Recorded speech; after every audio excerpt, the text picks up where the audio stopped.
book was actually the first book I read. It was called Maximum Ride, The Final Warning. Yeah, when you hear that, man, the final warning, you wonder what is the final warning. And it's the one that captures best the climate crisis, because all this time, of course, they're talking about their need to survive, a mission that Max has to achieve because of a voice that she has in her head.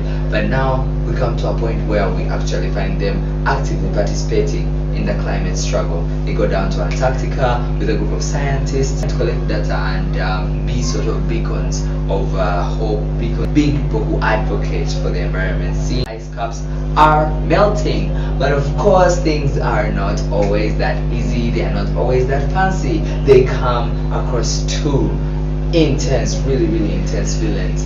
One, for those who watch Marvel and DC, if you know Hulk and you know Grandy, just imagine an icy version of them, and they call him Gozen. He's big, he's bad, he is skilled, but he's also working with another guy. There's usually in movies, there's usually the big mad bad guy, and usually they don't have much of a brain, but Gozen has a lot of brains, guys. He's a lot like, he's also almost like Bane in Batman. But Gozen is always being I don't know how to say manipulated, controlled, but is sort of in servitude to a master they call the Uber Director, a humano-mechanical maniac who wants to sell the flock to the highest bidder. If I did mention it before, their lovely team is called the Flock because they fly. Well, like that would be obvious, right?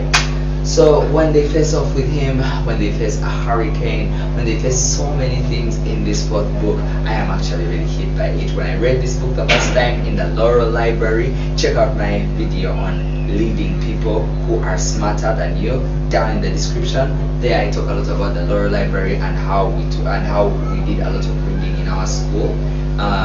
Yes, when I read this book, I just had to follow up all the rest. They're all online and freely available. So